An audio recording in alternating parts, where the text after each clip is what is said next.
પવિત્ર અધિક માસ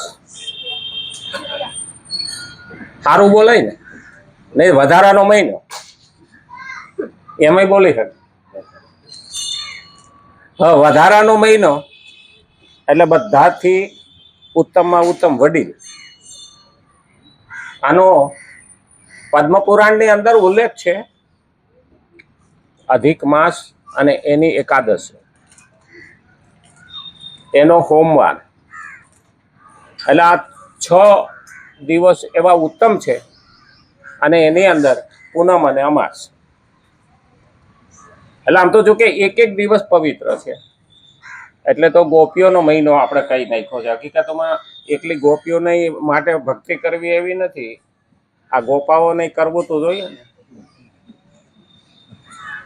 આપણે તો કરીએ છીએ, પણ ઘણાને એવું લાગે બહાર બેઠા હોય બીડી ટેકાવે ત્યાં, હા એ અમારે ડોશી જાય. હા, પણ ડોશી જાય તો એનો ઉદ્ધાર થાય, ભાઈ તું રહી જાય.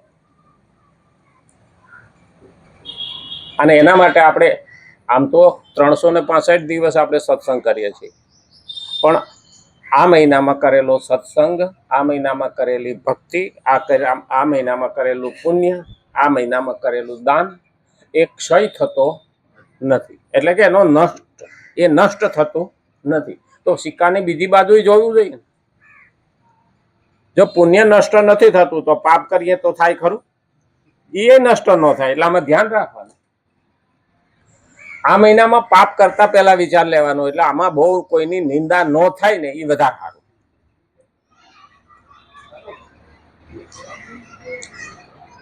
કારણ કે પેલા પરસોત્તમ મહિનામાં રાજાને ત્યાં એક સંત આવ્યા અને રાજાને મસ્તી સુધી તે એને ઘોડાની લાજ ખોબો ભરી અને પેલા સંતની જોડીમાં નાખી દીધી. હવે સંત તો જે આપે લઈ લે, એ તો કઈ બોલ્યા નહીં. જતા રહીએ જંગલમાં. એની પર્ણકુટી આગળ આવી અને લાજ તો કઈ ખવાતી તો નથી, એટલે બહાર એની ઝાડવા પર ઢગલો કીધો, મૂકી દીધી. હવે મહિના પછી એ રાજા જંગલમાં મૃગ્યા ખેલવા નીકળ્યો, એટલે એને એક મોટો ઢગલો જોયો લાઈજનો.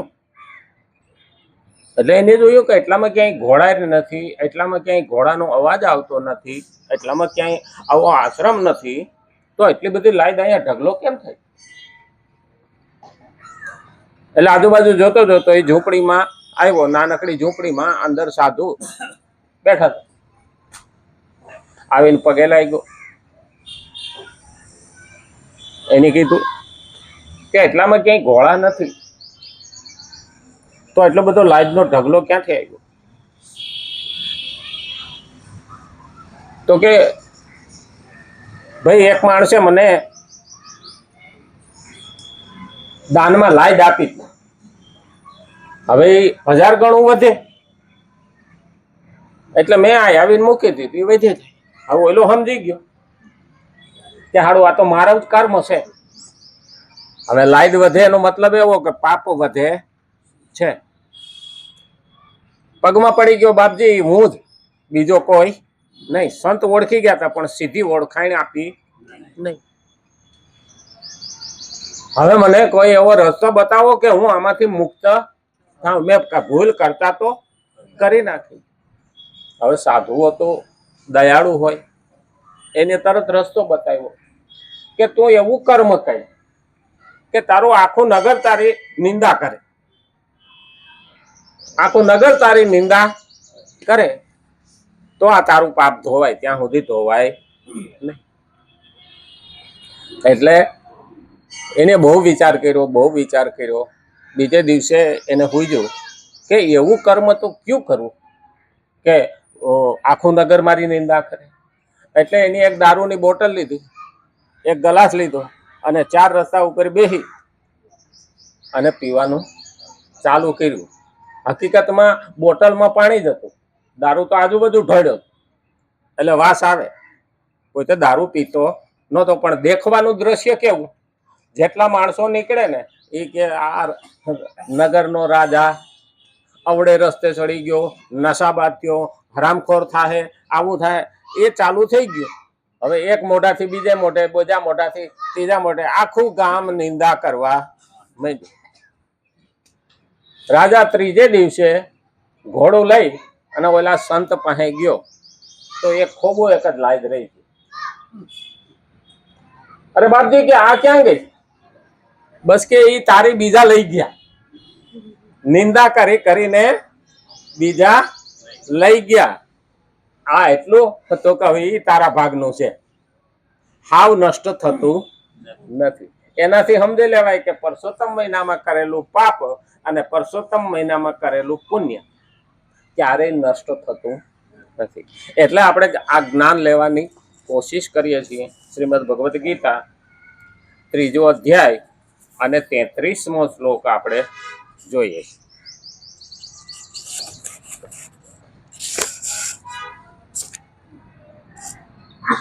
અમારા ભાઈઓએ આ ખરેખર શ્રમ ભક્તિ કરે ને, કર્મ એવું સરસ કરે ને, એ ખાલી કાલે અહીંયા ચાંદેડું આવતું હતું ને મેં કીધું હતું ને, તો કાલે કોઈઓને દોરો લઈને પણ આંધી લીધું. આ પણ પુણ્યનું કામ છે ને, એમાં આ મહિનામાં મળ્યો મોકો એટલે.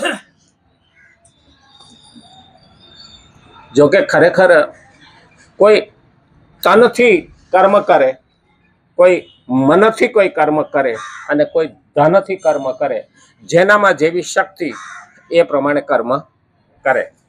અને એટલે જ અહીંયા ભગવાન એમ કે જો કે ક્રિયા માત્ર સ્વાભાવિક રીતે જ પ્રકૃતિ દ્વારા થાય છે. હવે ખરેખર ક્રિયા છે, કર્મ છે, એ પ્રકૃતિ દ્વારા થાય.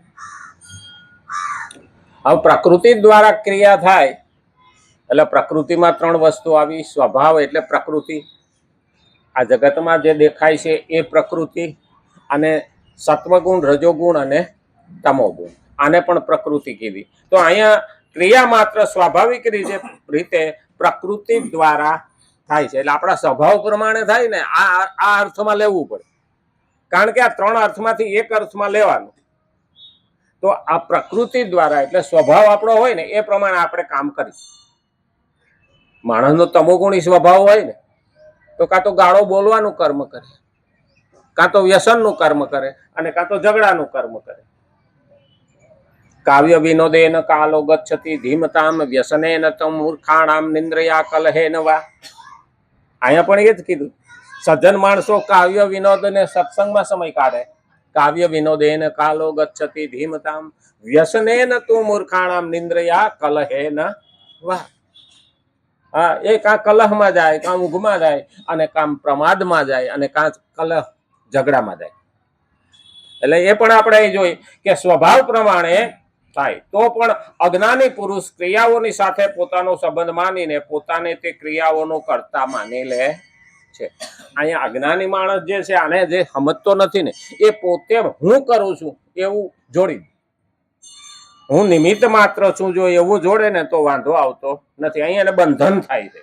કારણ તો પણ અજ્ઞાની પુરુષ ક્રિયાઓની સાથે પોતાનો સંબંધ માની ને પોતાને તે ક્રિયાઓનો કરતા માની લે છે. આ તો મેં જ કર્યું. ઘણી જગ્યાએ એવા માણસો હોય ને કે કામ પતી ગયા પછી જો સારું થાય ને તો મોઢ ધોળીને આવી જાય, એ તો હું હતો એટલે થયું, નહીં તો થતું છે. અને જો ખરાબ કામ થાય ને પોતે આગળ હોય ને તો પાછળ જતો રહે, તો હું હાજર નહોતો એટલે બગડ્યું, નહીં તો શેનું બગડે? બેયમાં તને પાપ લાગે ભાઈ, બંધન કરતા છે. કારણ કે અહીંયા પોતાને ક્રિયાઓનો કરતા માની લે છે. ગીતાના 3જા અધ્યાયના 27મા શ્લોકમાં પણ આ જ આવ્યું હતું. હું કરું એ મિથ્યા અભિમાન છે. શ્વાન જાણે કે શકટનો ભાર હું જતાડું.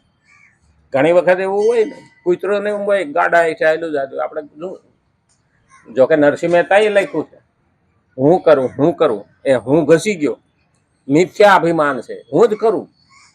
અને શ્વાન એટલે કૂતરું જાણે શકટ એટલે ગાડું, ગાડાને છે હું જ આયલો જાઉં છું, એ કે હું જ ભાટ ઢાળું.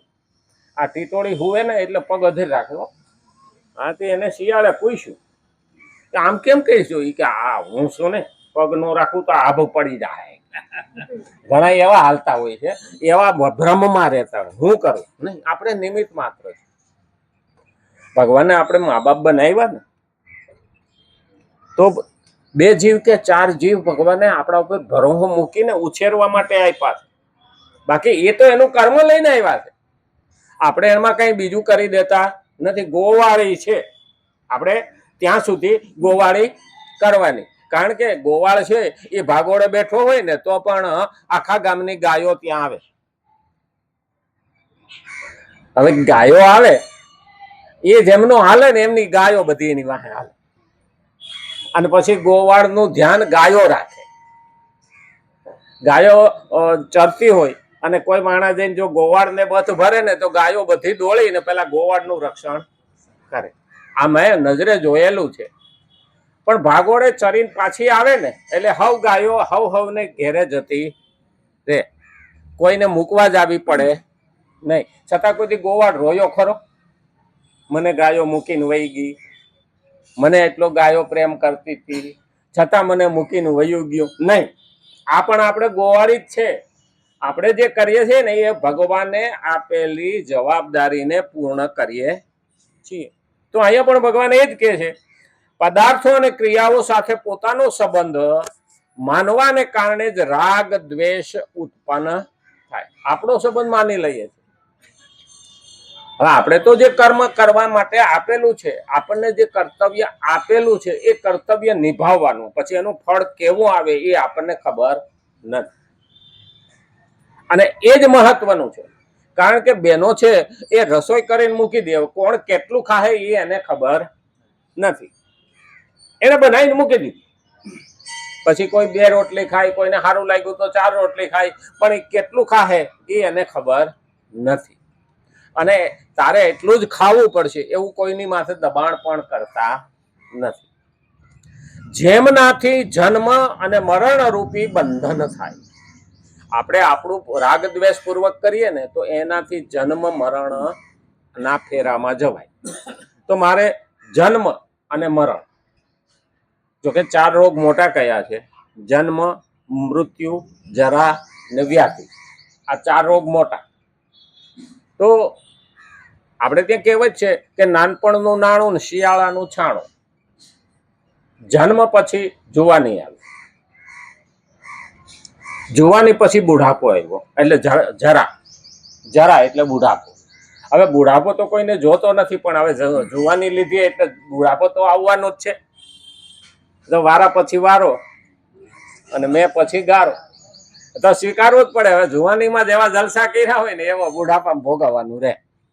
હા, આપણે નથી કંપનીમાંથી ગાડી છોડાઈ આવીએ અને પછી ગામડાનો ઉબડ ખાબડ રસ્તામાં ફૂલે ફૂલ હાંકે જાય, બ્રેક ન મારીએ તો બેરિંગ ભયડાઈ જાય. ન ભયડાઈ જાય, બોલ બધા ઢીલા થઈ જાય કે નહીં.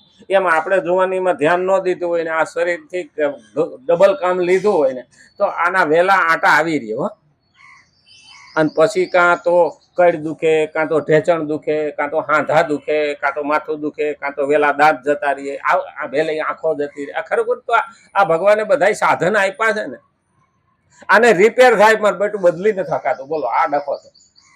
હા, નહીતર તો આ કંપનીમાં જાય ને તો પિસ્ટન બદલી નાખો કે મોટરસાયકલમાં બદલે, આમાં બદલે ન બદલે.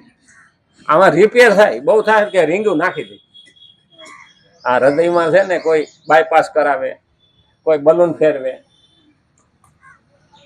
કોઈ વાલ નખાવે, કોઈ સ્પેસમેકર મુકાવે, પણ એને બદલી શકાતું નથી. જોકે હજી પ્રયોગ હાલે છે કે હા પ્લાસ્ટિક સર્જરી કરે, પણ ભલે સુવરનું હૃદય કે એના ઉપર પ્રયોગ હાલે છે કે માણામાં નાખ્યું એટલે માણસ હે ભૂંડ જેવો તો થઈ જાય. સુવરને ભૂંડ કે હવે સીધા હાથમાં લેવું હોય ને તો ભગવાને વરાહ અવતાર લીધો તો ભગવાન અમને બચાવવા માટે આવે, એવો પણ અર્થ લઈ શકાય. વરાહ અવતાર એટલે એની સુવર જ થયું ને. નહીતર એ તો હુંવર કુંવર ને કુતરા ત્રણેય રાતે રખડે ને પરોઠીએ પોઠે. એટલે હુંવર ના સારા અર્થમાં લે નથી. ઘણા દલાલ ને શું કે નકતો, દલાલ ને શું કે નકતો. હા, લાજ વિનાનો, શરમ વિનાનો. એને હડકારો તો પાછો આવે, આને દલાલ કીધો. મેં ભાઈને કીધું ના ના એવું નથી હો, દલાલ હારામાં હારો માણસ છે. જોકે નામ બદલું, કમિશન એજન્ટ એ ગણતરી